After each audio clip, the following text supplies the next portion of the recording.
Today on Moviewallas, we talk about Speak No Evil, Between the Temples, and Beetlejuice.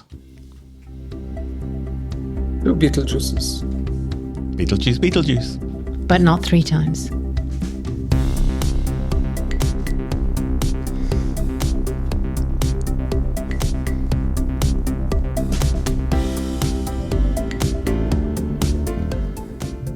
It's time for Moviewallas. Hi, this is Joe. Hi, it's Rashmi. And Yazdi as well. Moviewallas is your weekly dose of film reviews, movie news, and general banter in theatres, on DVD, online streaming, or in the back of an airplane. If you love the movies, this show is for you. Happy episode 545. Wow. That's a big number. Yep. That's and we're going to have to kind of rush our way through this. So for a change, we're not in person. We're doing this on a school night because... Scheduling. Yes, life, scheduling, logistics. So, Yazdi, just want to make sure we can hear you because I haven't heard your voice yet. Here I am, alive and well, ready to talk about at least 2 of the 3 movies that I've seen. Yes. And to find out about the 3rd one. Yes. All right. We are in a bit of a time crunch, partly because of Zoom and logistics, but mainly because it is a school night. So we're not going to have time for our usual segment today. We're going to skip the I can't find anything to watch on video on demand segment. Oh, we have 3 movies. But we do have 3 movies to talk about. We do have 3 movies. Yes. Yeah. I think we should just kind of deep dive straight into things. Let's do it. The first movie of the week then is going to be Speak No Evil. We will then talk about Between the Temples and then Beetlejuice Beetlejuice, which I mistakenly called Beetlejuice in the intro, but you all know what I mean, and I'm not going to say it again for obvious reasons if you're a fan of the original. So why don't we start with Speak No Evil? Yep. So Speak No Evil, I've got the intro to that. And this is a family is invited to spend a weekend in an idyllic country house, unaware that their dream vacation will soon become a psychological nightmare. So this is the English language version of the Danish movie that was released in 2022, which was written by Christian Tafdrup and Mads Tafdrup. And Mads Tafdrup was the original director of the Danish movie, but it looks like they have credit here. This one is directed by James Watkins, and it has an impressive cast. It has James McAvoy, Mackenzie Davis, who we all remember from Tully. Remember that movie Tully? With Yes. Charlize Theron. This has Scoot McNairy, Ailing Franciosi, Alex West-Leffler, Dan Howe, and a couple of others. This is a psychological thriller, maybe you would call it. Yazdi, you saw the original Danish version.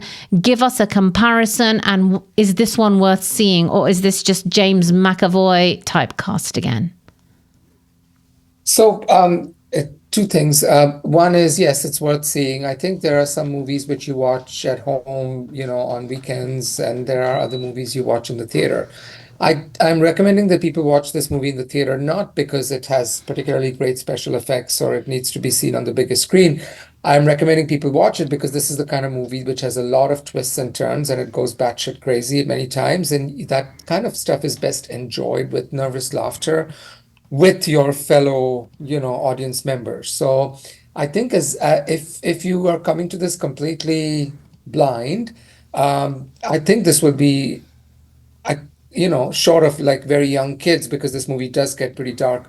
I think this would be great for anybody. It'll be a great time at the cinemas. It's very well constructed. It has really good dialogue. It kind of goes down the rabbit hole and does not relent all the way through its ending. I'm surprised that some reviewers find that it's a little slow. I did not find it slow at all. I found it very compelling.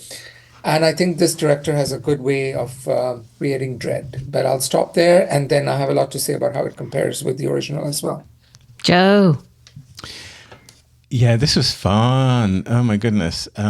I did not know or watch the original. In fact, I didn't know it was a remake of something so relatively recent. So I went in blind and cold, and I think that's kind of the way to see this movie. But as a thriller, it worked really, really well. The movie so very cleverly constructed. I'm sure we'll talk about it. That for much of its running time, you don't know whether it's your perception, the perception of the people, or if there was really something strange happening here. So the way that it's constructed kind of constantly forces you to ask questions of what's going on, and I really like that, being on the edge of my seat. Yep. Agree with you both. It's not horror-y, but it is got some elements of horror. It's more psychological thriller. But what I love, other than what you guys have already said, is I agree with Yazdi. Go see this in a cinema. Other than we were in an audience where everyone felt the need to chat, and Joe and I were talking about this on the way out. Maybe it's because it's so compellingly thrillery that people are just so nervous they want to talk. I think, Yazdi, you had said that as we were walking out. But in terms of the construct of the movie, it's great. This is so much fun. And you are genuinely frightened at times. And it's don't go in the cellar and don't go in there and don't do that, you silly people. But what I thought this brought to the table even more was this beginning of a discussion around have not, and wealth and parenting and Americanisms versus Europeanness. And that's the elements I really enjoyed. And in fact, I wish it had pulled a little bit more on the string of wealth and this whole kind of 1% issue that comes up. But very enjoyable. I really like this movie. Great acting by the kids as well, I have to say. Yazdi, tell us how it compares to the original that you've seen in the original Danish language. Right. So I think, any other concessions you think? yeah. So I think the one thing I will say is it might be too late already, but please, for the love of God, do not watch the trailer for this movie because it gives away the entire film all the way to its last act. So please do not watch the Hollywood trailer for the 2024 film. It's pointless then to even go watch the movie. I think the movie speaks to, it speaks to Hollywood and speaks to, let me just back up. The original 2022 movie is a masterclass in subtlety, and it has a completely different, it's more commentary than scary. The scary bit or the thriller elements only come in the last half hour. Okay. Up until there, it is all commentary. It is commentary about, like you said, the difference between the classes. And more than anything else, it's a commentary on politeness. Like we in society we are brought up to be polite, and we are brought up to give somebody the benefit of the doubt. And how far will you keep giving somebody the benefit of the doubt? And so I think that's what I really liked about the original movie.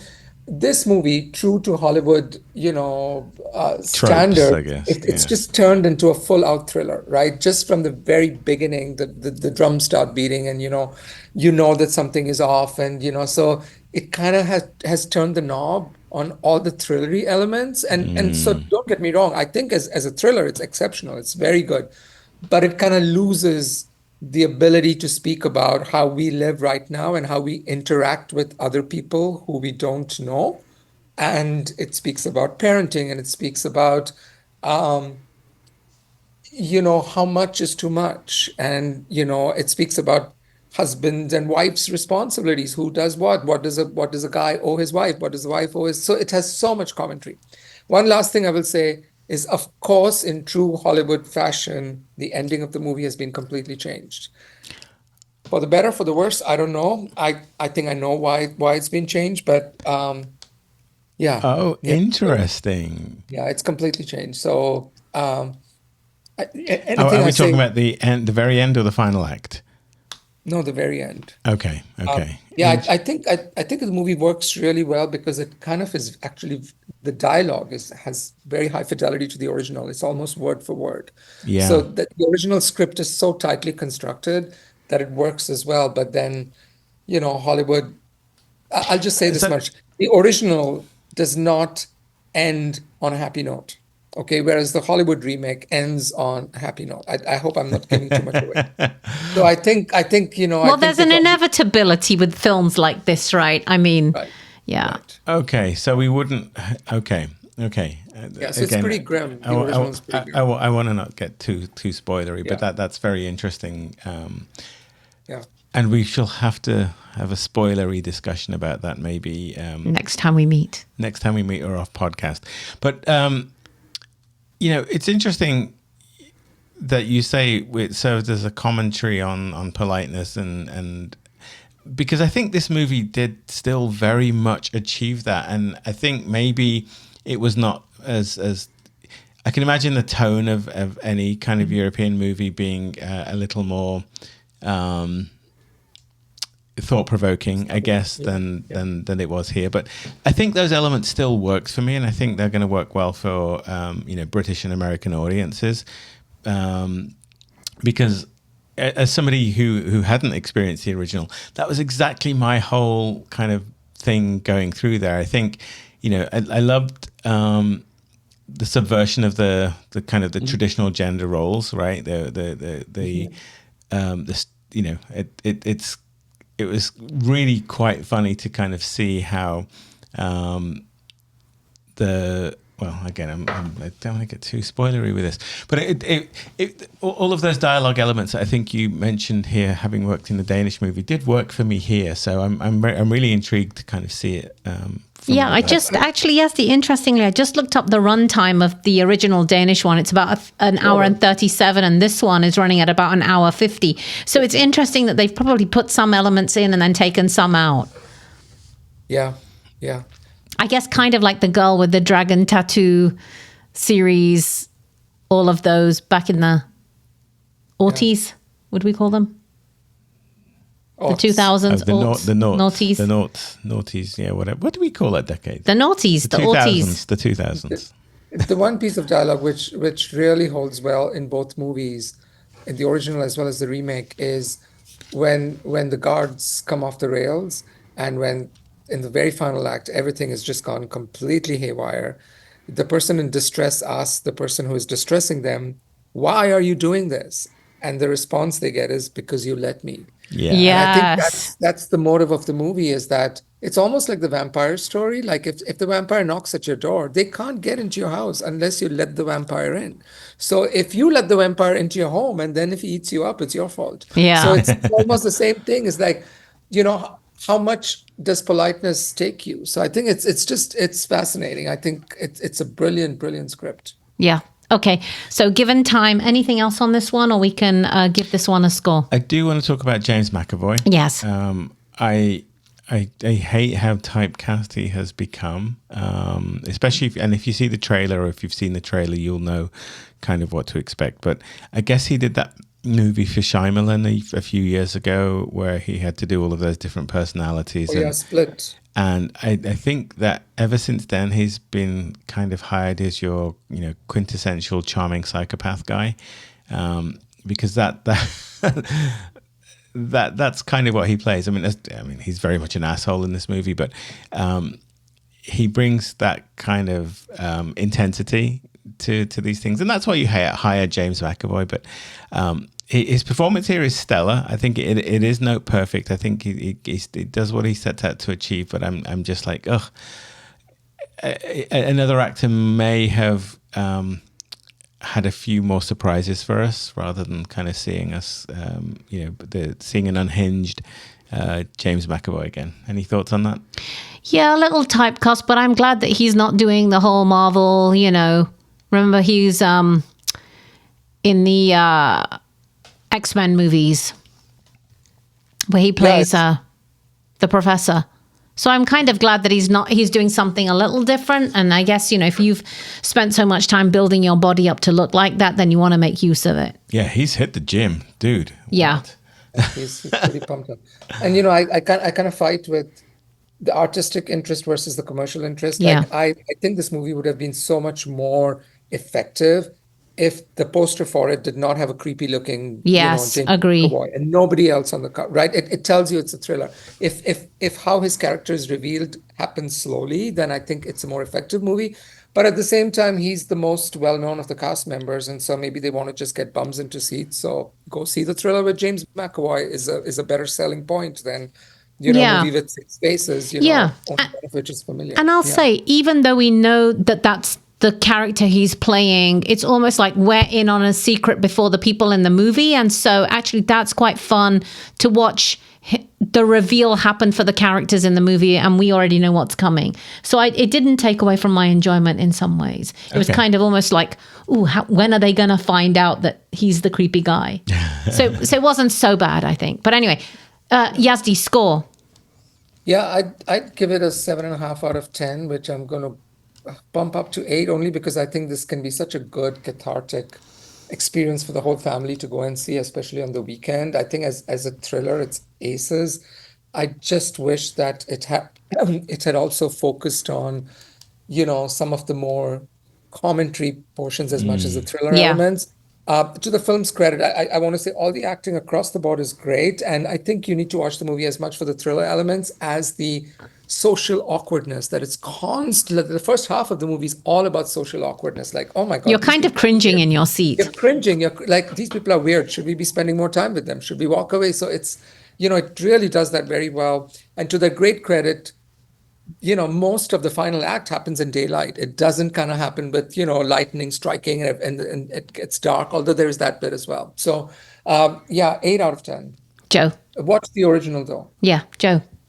I will certainly seek out the original. We'll have to see if it's on any of our garden variety streaming services or if it's a rental, because I loved the heck out of this movie. I'm shy of giving it a 9 simply because I've handed out a lot of 9s lately, and this isn't quite up there with some of the movies that I've rated as 9s, but this is a hell of a good time in the cinema.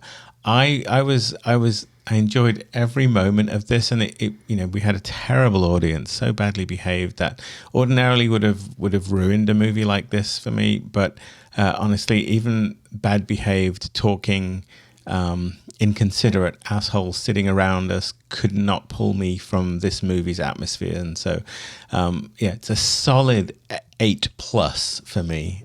Really, really loved it.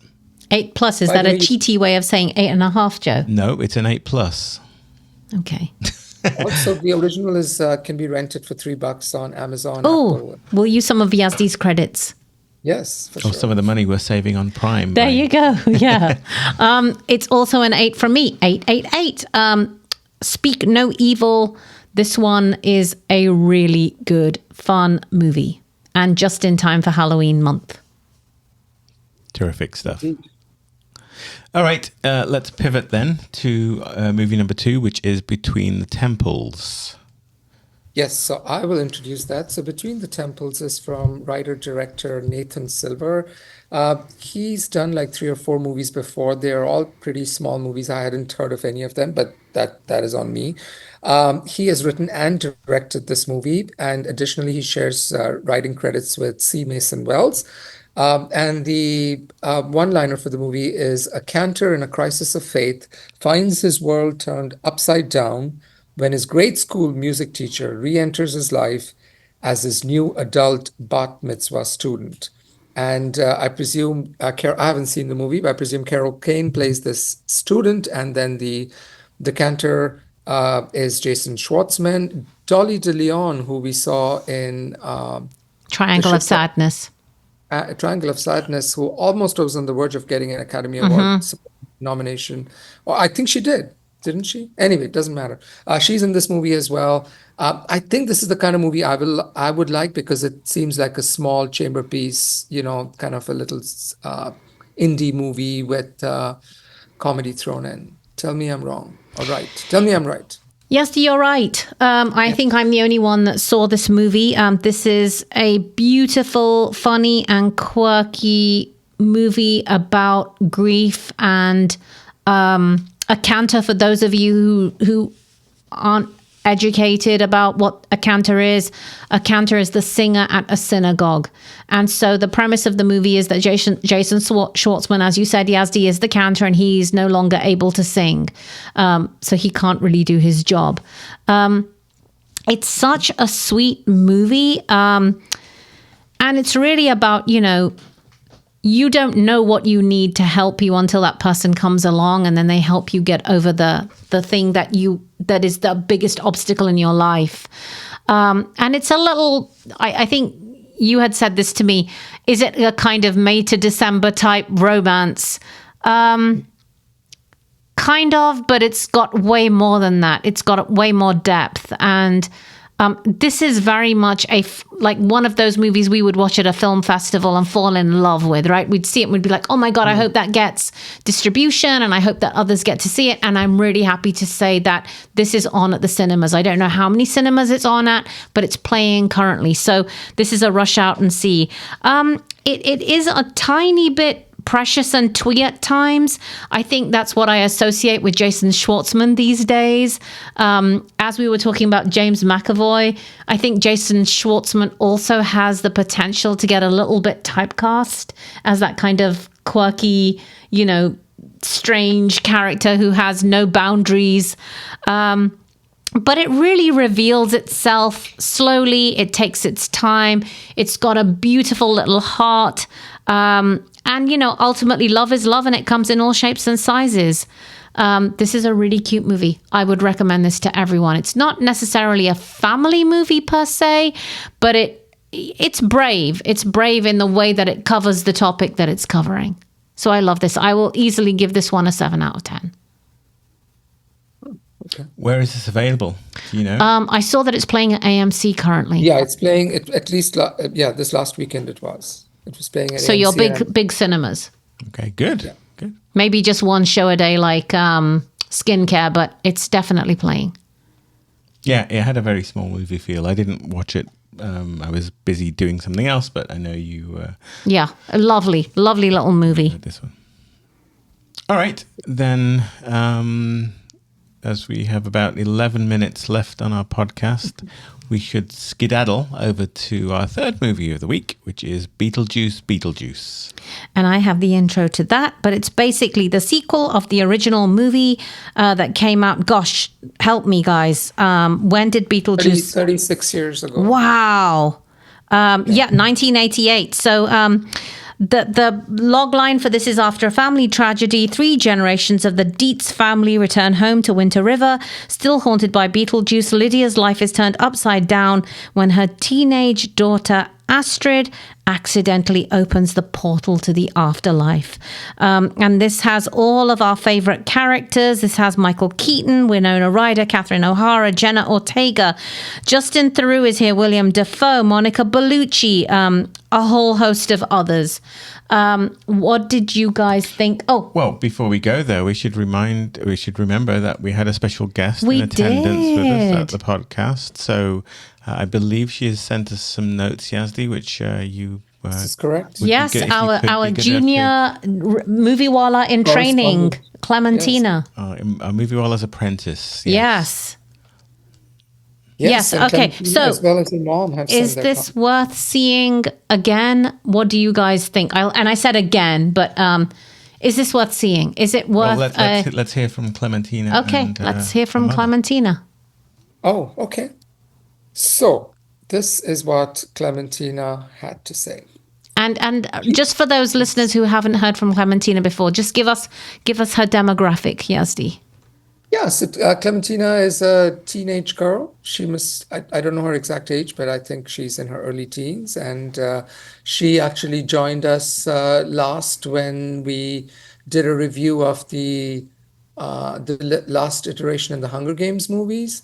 And anytime there's a movie which is close to her heart, she comes and joins us. And we are very fortunate to have an outsider perspective on the movie. So this is what Clementina had to say. She said, I love the beginning of the movie when they were showing the town that Adam Maitland, played by Alec Baldwin, during the first movie, how that town was built. And she said it was a nice reference or callback to the original film. She said she also really enjoyed the special effects, which ranged all the way from cartoonish to scary real, and they worked really well to emphasize certain scenes. She said she really likes the backstory of Jeremy, and it was cool to find out who he really was, what he did, and what his plan was. And saying anything more would go into spoiler territory. She says that what happened to Dolores at the end was a bit anticlimactic, and Dolores is the character played by Monica Bellucci in the movie. And she thinks, I think it should have been harder to defeat her in the end, but overall it was a great film, and she will definitely recommend it to her friends and family. Her favorite character was Astrid Dietz. This is the character played by Jenna Ortega. She found her very funny in a sarcastic sort of way. She stuck to her beliefs until she knew exactly if her mom was lying or not. She found her a very well-rounded character overall, and she was very glad that she got to see this particular younger character in the movie.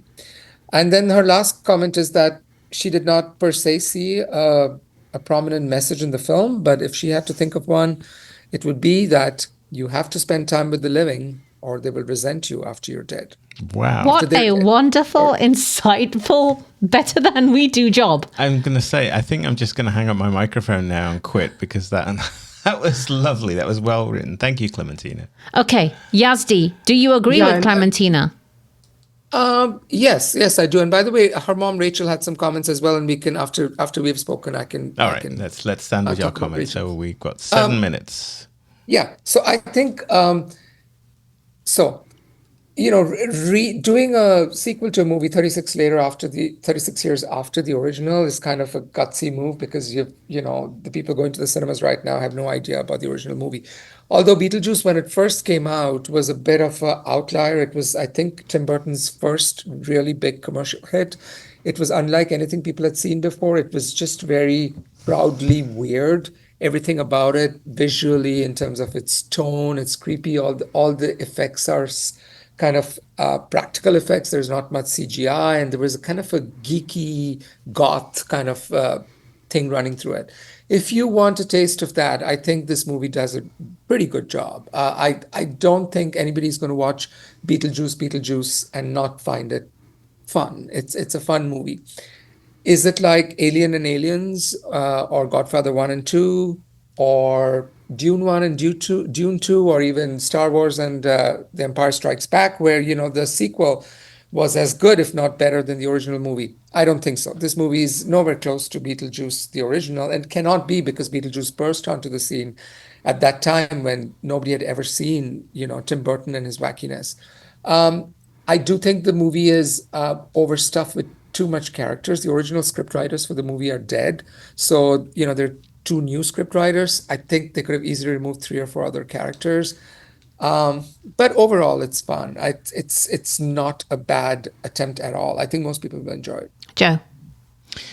I came into this cold. I have not seen the original Beetlejuice, so this. Yeah, I know. And I think I didn't know that. No, I know. I know, Rashmi. You put it on periodically when it comes up. It's kind of a cult classic. I had no interest in seeing it because I'm not a Tim Burton fan, and this would not have appealed to me back in the day because of its just visual look. What I'll say here is this was fun. I mean, this is like Halloween spooky romp. I'm not quite sure who it's aimed at because it feels very much on the face of it like a kids movie, but then some of the humor and the language in it is a little strong. So.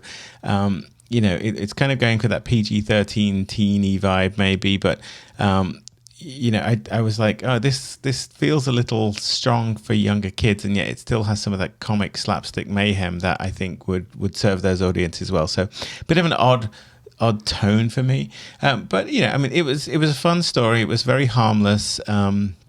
Piece of entertainment. You knew exactly what was going to happen with all of the characters. I think Clementina's observation about the Monica Bellucci character was absolutely right on the money. So it was fine. I'll tell you who it's for. It's for the fans. It's a movie totally in fan service. I love the original. Like you said, Joe, whenever it comes on, I keep it on. And this film was for me. It was so fun. It's not better than, it's not more than, it just is. It's just more of. And so I think it's perfectly fine. And how nostalgic to see those old characters again. One of them, the father from the original one, is missing. And there was so much throwback. It was literally like meeting old friends and family, and the joyfulness around that, and the world that they created, and the special effects now are much better, and the CGI is much better. But it's not more than. If you love the original, rush out and see this one. You won't be disappointed. Don't expect too much. It's not more than, it's not more than, it's not better than, it's more of. So I just loved it. I thought everyone did a terrific job recreating their old characters. And I think that whole notion of growing up and what do you want when you're older and what you become was so great. I don't know we needed Justin Theroux in here. I think Justin Theroux is a great character, but he was a little bit, like the Harry Potter, one of the Harry Potter characters. Like he was just a caricature as opposed to a fully formed character, which I felt like the others were more of. And I guess, it's got a lot in here packed in, so it's hard to follow the whole story and what's going on, but so fun. I loved it. I think the other thing they really lucked upon is the fact that, Winona Ryder has had a resurgence since Stranger Things, and Catherine O'Hara, has had a huge resurgence after Schitt's Creek, and to have both of them there in this movie, wonderful. I think Catherine O'Hara steals every single scene she's in. Yeah. She's very good in this. A comedic genius. I think she was the highlight for me. Definitely too much plot, though. I mean, that whole thing with Justin Theroux, the whole thing with Monica Bellucci could have just been removed. Yeah. Okay, you've got a couple of minutes, Yazdi, to give us Rachel's feedback. Yeah. And then we'll do our scores. Yeah, so Rachel said that she really appreciated the artistic nature of this movie more than the first one. When she saw the first film, she knew art was an important component, but did not like the way the art was displayed. But she felt that the art, the costume design, the music was blended really well, and the weirdness of the art kind of brought the storyline alive in a very fanciful place. It gave her a feeling of being in a museum, and I think she's very right in that she liked the nod to rather complex characters in the movie, which are weaved through love stories within the context of loss with multiple facets, right? Parents and kids, husbands and wives, mothers and fathers, young love, all of that. That's a great note. Yeah. She would like to see more depth and development in most of the relationships, but there was too much plot, as we said. And she said ultimately she was only emotionally invested in the relationship between Lydia and Astrid, the mother and the daughter. Yeah. I can imagine why, because she's very close to her daughter as well, which is lovely. Yeah, and she recommends that the movie be seen as a mother-daughter date night. Yeah. So I think that's pretty perceptive. Yeah. Yeah. Okay, scores. So I would give it a 7 out of 10. I think in the world of hyper CGI, uncanny valley, the overdone CGI stuff we see in every superhero movie, the practical effects here are refreshing. The movie understands the assignment. It kind of is a nostalgic trip back. It has got great one-liners. I think it's a kind of harmless movie everybody can go and enjoy. 7 out of 10. Joe. Yeah, go watch it. As the non-watcher of the original, I can't believe you haven't seen it. I know. I mean, look, I'm new to this franchise, and I'm honestly of the opinion that this isn't really for me. I've never been a fan of Tim Burton and this kind of mayhem and mania that he brings. With that said, this was a fun romp. I can't say that the movie didn't work hard to entertain me, and for that, I'm going to give it a 7 out of 10. So yeah, it was fine. It was fun.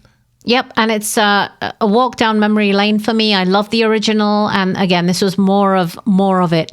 A 7 out of 10 for me as well. Solid 7. Love this. I love the relationship between Winona Ryder and the daughter. I love the caperness of it. I love the theme running through the movie. The CGI is excellent. Love it. The original had this amazing like a musical number at the dinner table, which I think is impossible to replicate. They do a kind of a musical number Yeah, it here, was but great.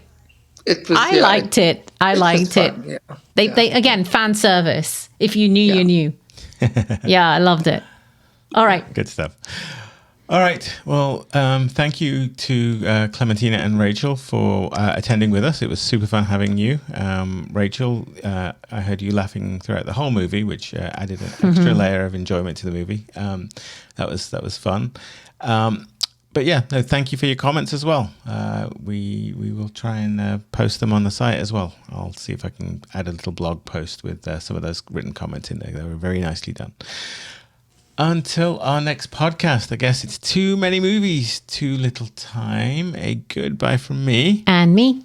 And me as well.